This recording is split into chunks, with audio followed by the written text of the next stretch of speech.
안녕하세요. 오늘은 창세기 30장의 말씀을 생각해 보고자 합니다. 창세기 30장으로 들어가기 전에 사전 지식이 두 가지가 필요해 보입니다. 첫 번째는 야곱은 라헬이 아들 요셉을 낳자 라반에게 떠나겠다고 했는데 왜 그 시점이었는가 하는 질문입니다. 이것은 당시 시대상의 반영이라고 할 수가 있습니다. 당시 시대에는 여자가 아이를 낳지 못하면 가정 내에서의 지위가 형편이 없었습니다.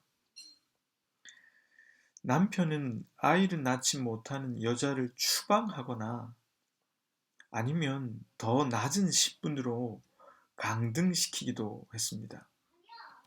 그런 위기 속에서 여자는 친정의 가족들과 친척들에게 보호를 요청하고는 했습니다.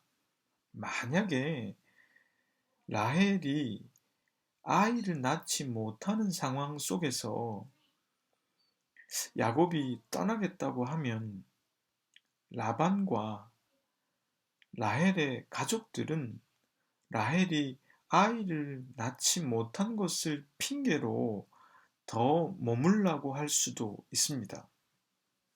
그것을 문제 삼을 수가 있었던 것이지요.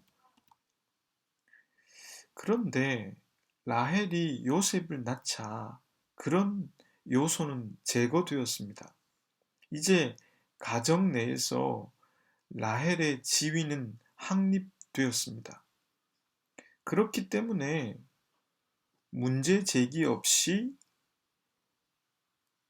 라반과 처가를 떠날 수 있는 조건을 야곱이 확보하게 된 것입니다. 둘째는 창세기 30장에 나오는 미신적인 요소에 관한 것입니다. 미신적인 요소들은 당시 사람들이 여호와 하나님에 대한 믿음을 갖기 이전부터 존재해 왔던 것입니다. 그러하기 때문에 성경에도 미신적인 요소들이 나오는 경우가 있습니다. 오늘 본문에서도 대표적으로 두 가지의 미신적인 요소가 등장합니다. 첫 번째는 합한죄입니다. 합한죄는 당시 사회에서 임신을 돕는다고 알려진 것인데 가지과에 속하는 만드라고라의 작고 노란 열매를 뜻합니다. 이 열매의 즙은 인간의 번식력을 강화시킨다는 미신이 널리 퍼져 있었습니다. 우리식으로 말하면 잉어와 같은 것이겠지요? 여자가 잉어를 먹으면 임신할 수 있다는 소리는 제가 어릴 적에 들었던 소리였습니다. 과학적 근거를 알 수 없으나 중요한 것은 사람들이 그걸 그렇게 믿고 구전으로 퍼뜨린다는 것이겠지요? 그러니 아이를 갖지 못했던 라헬에게 이 합한죄는 소중하게 다가왔을 것입니다. 둘째는 야곱이 라반과 자신의 몫을 계산하는 방식에서 사용한 양의 물구유 앞에 세워놓은 껍질 벗긴 나무 막대기입니다. 새끼를 뵐 때 눈앞에 보게 된 나무 가지의 모습이 낳는 그 짐승의 겉모습에 영향을 끼친다는 생각은 분명 주술적인 것입니다. 당시에 이런 주술적인 번식 방식을 사용했습니다. 이것은 결국에는 인간이 어쩔 수 없는 부분이 존재한다는 것을 반증하는 것이겠지요.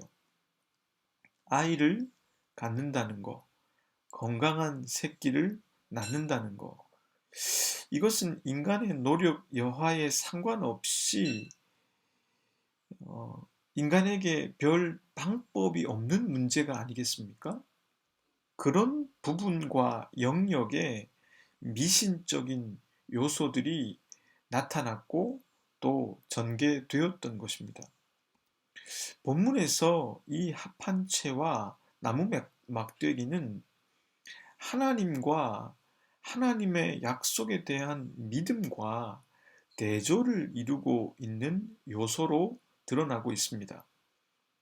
인간으로서 어쩔 도리가 없는 영역에 대해서 인간은 끊임없이 하나님께 맡기고 믿기보다는 뭔가 자신들이 그것을 채워보려는 시도를 하게 됩니다.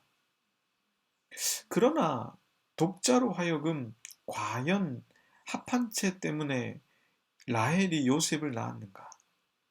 그리고 나무 막대기 때문에 야곱이 더 건강한 양과 염소의 새끼를 얻게 되었는가 하는 질문을 던지게 해주고 있습니다. 이제 창세기 30장의 이야기를 한번 살펴보겠습니다. 창세기 30장은 라헬의 한탄으로 시작합니다. 라헬은 자식이 없자 야곱에게 자식을 낳게 하라고 한탄합니다. 그러자 야곱은 라헬에게 임신을 하지 못하게 하시는 분은 하나님이시라고 밝힙니다. 그래서 라헬은 자신의 몸종인 빌하에게 들어가 아들을 낳게 합니다. 아들을 둘 낳게 되는데요. 억울함을 푼다는 뜻의 단, 그리고 언니와 경쟁하여 이겼다는 뜻의 납달리였습니다. 이번에는 레아가 자신에게 더 이상 아들이 없자 자신의 몸종인 실바를 주어 아들을 낳게 합니다. 복되다는 뜻의 갓, 그리고 기쁨이라는 뜻의 아셀을 낳게 됩니다. 르우벤이 합한채를 얻어서 자신의 어머니 레아에게 줍니다. 그러자 라헬은 그 합한채를 달라고 요구합니다. 자신에게 아들이 없었기 때문이었을 것입니다. 두 사람은 일종의 거래를 합니다. 그때 야곱은 라헬과 함께 잠자리를 같이 했는데 이 합한채를 받고 레아에게 가도록 합니다. 레아는 합한채를 라헬에게 주고 그 대가로 야곱과 동침함으로 3명의 자식을 낳습니다. 갑이라는 뜻의 이사갈, 그리고 거함이라는 뜻의 스불론, 그리고 딸 디나를 낳게 됩니다. 레아는 도합 7명의 자식을 낳게 되는데 아들 6명, 딸 1명을 낳게 된 것입니다. 그리고 레아가 이렇게 3명을 낳고 나서 하나님께서는 라헬을 생각하셨습니다. 그래서 태문을 열어주셔서 아들을 낳게 하셨습니다. 그 아들의 이름이 바로 요셉입니다. 요셉이라는 이름의 뜻은 여호와께서 다시 다른 아들을 내게 더해 주시기를 원한다는 뜻입니다. 라헬이 요셉을 낳은 후 야곱은 라반에게 자신이 고향으로 돌아가겠다는 의사를 밝히고 동의를 구합니다. 라반은 야곱의 품삯을 정하자고 합니다. 야곱은 이때 라반이 받아들일 만한 조건을 제시합니다. 자신은 앞으로 태어날 양과 염소 중에서 점 있는 것, 그리고 얼룩덜룩 아롱진 것을 갖겠다고 합니다.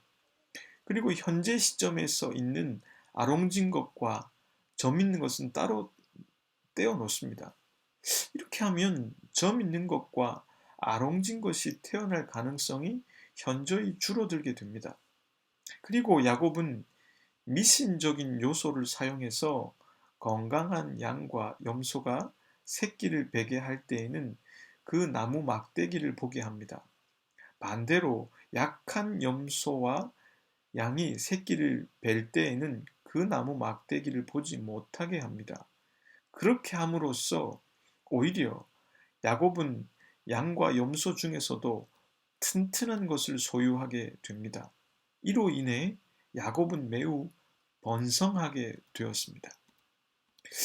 이제 하나님 주신 이 말씀을 가지고 한번 생각을 해 보겠습니다. 오늘은 세 가지를 생각해 볼 텐데 이 세 가지는 각각 두 가지를 대조시키는 방법으로 한번 생각해 보겠습니다. 첫째는 라헬과 야곱을 통해서입니다. 본문 1절에서 3절까지의 말씀입니다.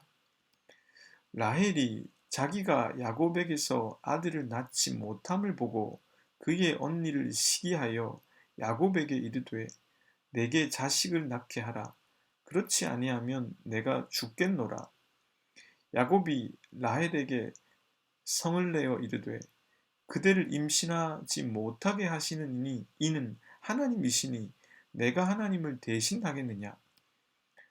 라헬이 이르되 내 여종 빌하에게로 들어가라. 그가 아들을 낳아 내 무릎에 두리니 그러면 나도 그로 말미암아 자식을 얻겠노라 하고 아이를 낳지 못하자 라헬은 애꿎은 남편 야곱에게 쏟아냅니다. 자식을 낳게 하라. 아니면 내가 죽겠노라. 논리적으로 한번 생각해 보면 이미 야곱은 레아를 통해서 4명의 아들을 낳은 상태였습니다. 야곱의 생식 기능에는 전혀 문제가 없었던 것입니다. 그렇다면 문제는 오히려 라헬에게 있었을 가능성이 더 높습니다. 물론 이것은 논리적으로 그것이 더 자연스러운 추론이라는 것입니다. 그런데 라헬은 애꿎은 야곱에게 화를 냅니다. 그때 야곱은 그것이 하나님에 의한 것임을 밝혀 주었습니다. 하나님께서 그렇게 하시는 것이기에 자신도 어쩔 도리가 없다는 뜻입니다. 이 대목에서 우리들은 라헬과 야곱이 어떤 인식의 차이를 갖고 있는가를 알 수 있습니다. 라헬은 지금 레아에 대한 시기심을 갖고 자신을 바라보고 있습니다. 그리고 그것은 하나님에 대한 원망일 수도 있습니다. 그 문제는 하나님과 라헬 사이에서 해결해야만 하는 종류의 것입니다. 그런데 라헬은 그 문제를 가지고 하나님께 나아가지 않았습니다. 아직까지 그녀는 하나님께서 무엇을 하고 계신지 알지 못했고 하나님에 대해서도 잘 알지 못했던 것입니다. 그런 라헬이었기에 야곱에게 화풀이를 한 것입니다.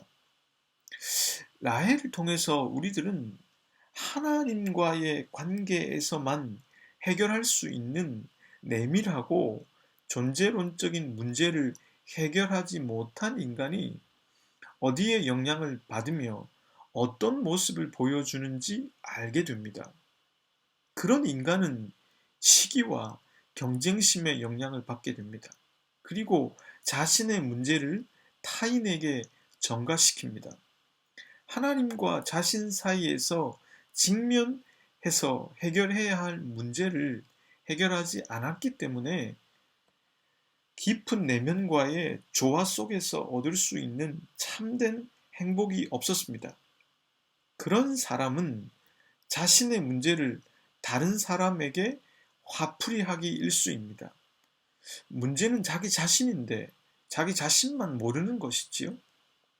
그 화풀이의 대상은 배우자이거나 가족들이거나 자기의 자녀들이 될 가능성이 높습니다. 하나님 앞에서 본질적인 문제를 해결하지 못한 사람의 전형이지요. 대조적으로 야곱은 다른 인식을 보여줍니다. 그의 대답 속에서 은연중에 하나님께서 라헬에게 자식을 주시거나 주지 않으심이 하나님께 달려 있다고 말하고 있습니다. 어쩌면 야곱은 라헬을 통해서 자식을 낳는 문제를 포기했을 수도 있었을 것입니다. 레아가 4명의 아들을 낳는 기간으로 볼 때 제법 시간이 흘렀을 것입니다. 야곱은 라헬이 자식을 낳지 못하는 문제를 하나님께서 그렇게 하고 계신 것이며 그것을 풀어줄 수 있는 분도 하나님이심을 드러내고 있는 것입니다. 그의 대답은 단순하지만 명확합니다. 야곱은 이제 자신에게 직면한 문제에 대해서도 하나님에 대한 인식을 기초로 바라보는 눈을 열어가고 있습니다. 여러분, 이 부분이 생각보다 어렵지 않으십니까? 하나님을 믿는 것 같았는데 나에게 어떤 문제가 발생하고 그것이 내가 직면한 상황에 처하게 될 때 우리들은 야곱처럼이 아니라 라헬 같이 반응할 때가 많지 않습니까? 불안한 마음이 아니라 믿음의 마음으로 이 상황을 응시할 수 있었던 야곱, 그리고 그렇게 하지 못했던 라헬을 통해서 우리들은 믿음이 무엇인지를 엿볼 수 있습니다. 지극히 주관적인 제 경험입니다마는 하나님과 바른 관계 속에 살아갈 때 화를 낼 일이 적어집니다. 그런데 하나님과 바른 관계 속에 살아가지 못하면 화를 낼 일이 생깁니다. 둘째는 합한체와 하나님과의 대조를 통해서입니다. 물론 이 두 가지를 대조한다는 것 자체가 웃긴 일입니다. 그러나 본문은 합한체와 하나님께서 라헬을 생각하심을 대조시키고 있습니다. 본문 14절에서 15절까지의 말씀입니다. 밀 거둘 때 르우벤이 나가서 들에서 합한채를 얻어 그의 어머니 레아에게 드렸더니 라헬이 레알에게 이르되 언니의 아들의 합한채를 청구하노라. 레아가 그에게 이르되 네가 내 남편을 빼앗은 것은 작은 일이냐? 그런데 내가 내 아들의 합한채도 빼앗고자 하느냐? 라헬이 이르되 그러면 언니의 아들의 합한채를 대신해 오늘 밤에 내 남편이 언니와 동침하리라 하니라. 아들을 낳지 못했던 라헬은 르우벤이 가져온 합한채를 요구했습니다. 라헬은 아이가 없었고 이미 4명의 아들을 낳았고 실바가 낳은 아들까지 합하면 6명을 낳은 레아는 그 합한채가 불필요하지 않는가 하고 생각했던 것입니다. 합한채는 앞서 말씀드린 대로 우리나라로 치면 잉어와 같은 것이라고 밝혔습니다. 그렇다면 이야기는 라헬이 거래를 통해서 합한채를 얻고 그로 인해서 아들을 낳았을 수도 있지 않은가 하는 질문으로 이어지게 됩니다. 그런데 본문은 그 질문에 대답해 주면서 그런 생각을 여지없이 깨트려 버립니다. 본문 22절의 말씀입니다. 하나님이 라헬을 생각하신지라 하나님이 그의 소원을 들으시고 그의 태를 여셨으므로. 성경은 그런 독자의 질문에 대해서 많은 시간을 허락하지 않고 즉각적으로 답변해 버립니다. 그것은 합한체가 의미하는 바가 독자에게 중요한 의미를 주고 있기 때문입니다. 합한체가 무엇을 의미합니까? 하나님에 대해서 인식하지 못하고 알지 못했던 라헬은 불임의 상황에서 남편에게 화를 내고 언니에 대한 시기심을 가졌습니다. 그래서 그녀는 당시 미신적인 방법이었던 합한 채를 자신이 가져야겠다고 생각했습니다. 이건 역시도 하나님께 가지 않은 인간의 모습입니다. 약속에 대한 믿음에 한 발짝 한 발짝씩 가까워지고 있는 야곱에 반해서 라헬은 야곱의 옛 모습 그리고 아브라함의 옛 모습을 보여줍니다. 상황과 문제를 인간의 인식 안에서 할 수 있는 방법들로 해결하려고 하는 것, 바로 그것이 합한체입니다. 성경은 합한체 때문에 아들을 낳은 것이 아님을 더욱 강조하기 위해서 레아가 이번에는 두 아들과 딸 디나를 낳은 기록을 기록합니다. 라헬의 입장에서 보면 합한 채는 자신이 가졌는데 아들과 딸을 낳는 것은 자신이 아니라 언니였음에 대해서 무슨 생각을 했을까요?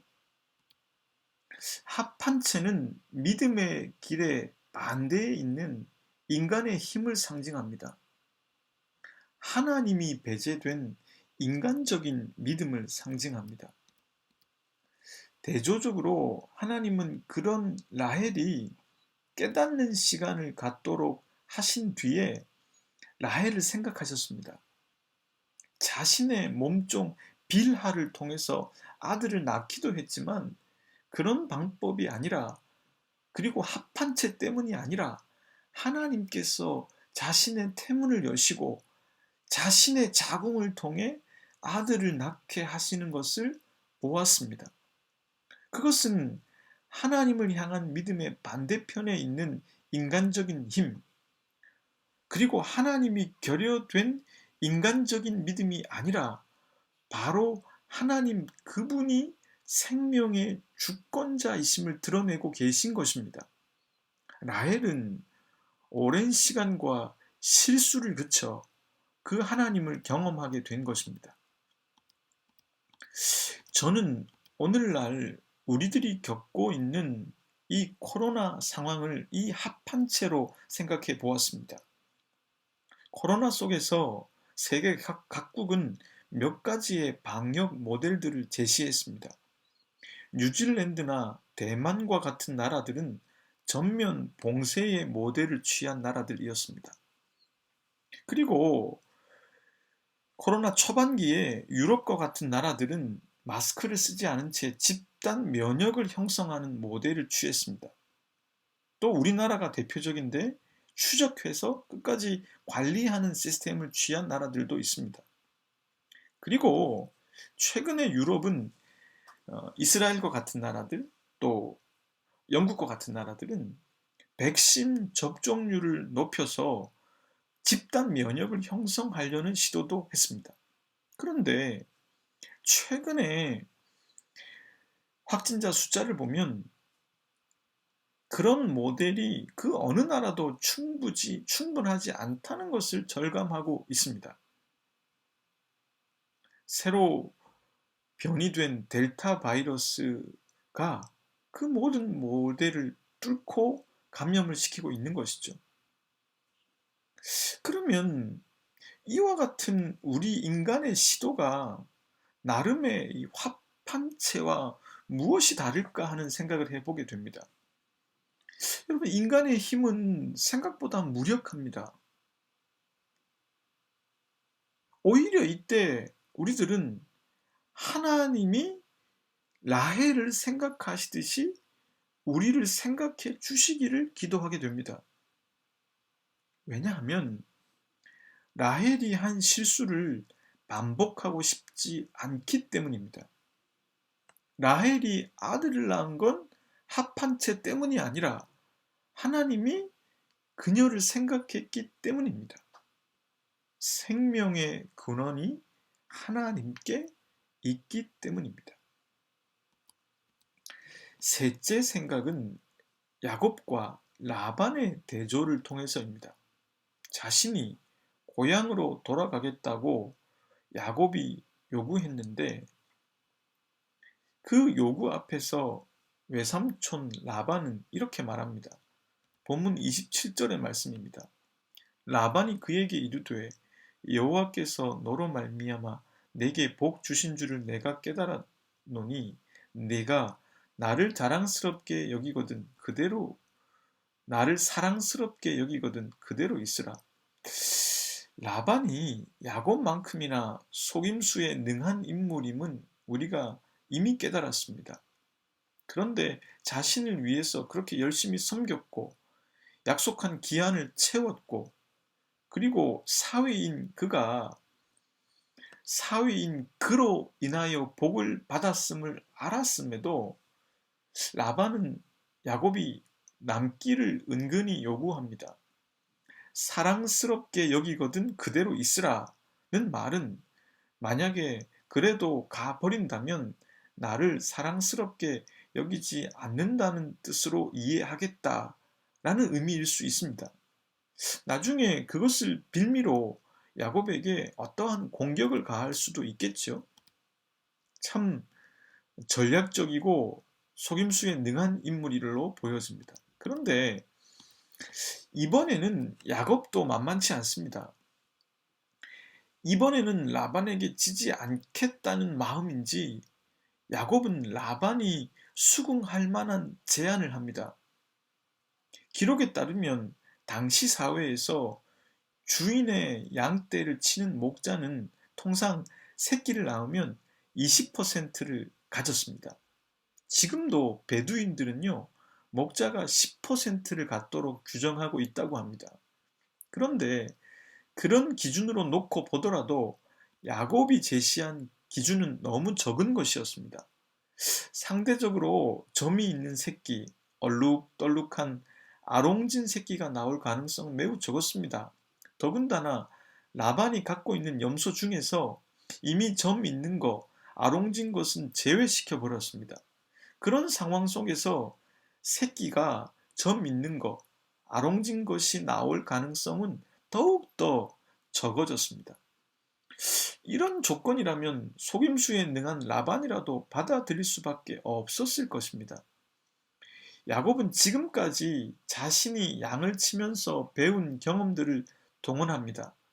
양들의 발정기가 6월에서 9월 사이였음을 알았을 것이고 그때의 양들이 짝짓기를 해야만 건강한 새끼를 낳는다는 것을 알았습니다.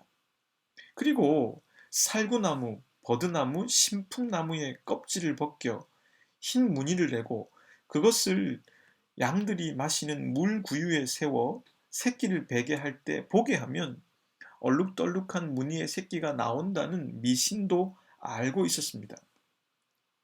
야곱은 이 두 가지를 전제로 굉장히 손해가 되는 제안을 했던 것입니다. 여기까지 보자면 라반과 야곱이 다를 바가 없어 보입니다. 둘 다 서로에게서 자기 자신의 이익을 취하려는 사람들로 보여집니다. 그런데 야곱은 자신의 경험과 미신에 의해서가 아니라 그보다 자신을 풍성하게 돌보시는 하나님과 그분의 약속이 자기 자신을 이끌고 있음을 경험하게 되었습니다. 야곱이 번성하게 된 것은 그가 할 수 있는 경험과 미신을 총동원했기 때문이 아니었습니다. 지금까지 창세기를 진지하게 읽어온 독자라면 이 장면에서 번성의 원인이 야곱에게 있지 않다는 것은 쉽게 알 수 있을 것입니다. 야곱은 실패할 수 없는 하나님의 약속을 갖고 있었습니다. 그 약속은 실패할 수 없는 것입니다. 어떤 난관도 돌파하고 성취됩니다. 우리들이 죄 아무리 최선을 다해도 노력해서 안 되는 일이 있습니다. 그런데 신기하게도 노력을 안 했는데도 되는 일이 있습니다. 그것은 어떻게 설명을 할 수 있을까요? 라반과 야곱을 대조시키는 것은 바로 이 약속의 유무에 의해서만 이해할 수가 있는 것입니다. 창세기 30장을 살피면서 인간은 주술을 사용하고 합한체를 사용하고 서로 속고 속이며 자기 이익을 추구하는 거래를 시도한다는 것을 살펴볼 수 있었습니다. 그러나 하나님과 그분의 약속, 그분의 선이 그것들 뒤에서 더 큰 힘으로 작용하고 있고 주도권을 쥐고 있음을 깨닫게 되었습니다. 성경은 그 주도권에 조금씩 눈을 떠나가는 사람들의 이야기입니다. 이 말씀을 듣고 계신 바로 여러분들의 이야기이겠지요. 칼빈의 교리 문답을 보면 맨 앞에 이렇게 쓰여져 있습니다. 먼저 목회자가 질문합니다. 인간의 제일 가는 목적이 무엇입니까? 그러면 신자가 대답합니다. 하나님을 아는 것입니다. 목회자가 또다시 질문합니다. 인간의 가장 큰 기쁨이 무엇입니까? 그러면 신자가 또 답을 합니다. 그 또한 하나님을 아는 것입니다. 이제 함께 기도하겠습니다. 사랑하는 하나님, 라헬도 야곱도 점점 더 하나님을 알아가게 되었습니다. 하나님을 알아갈수록 그들은 합한체보다 하나님의 현존을, 인간의 힘보다는 하나님의 생명력을 믿게 되었을 것입니다.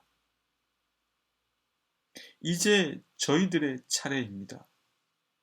코로나 속에서 생명의 주인이신 하나님을 믿게 해주시고, 하나님께서는 저희들을 생각하여 주십시오. 그래서 일상을 되찾게 해주시고, 회복하게 될 일상에서는 전과 다른 하나님에 대한 믿음과 인식으로 살아가게 해 주십시오. 한 주간 사랑하는 형제 자매들이 살아갈 때 깊은 내면과의 조화에서 나오는 행복감이 있게 해주시고,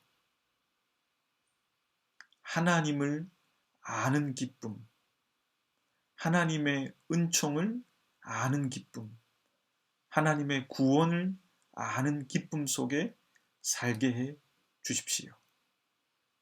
예수 그리스도의 이름으로 기도드립니다. 아멘.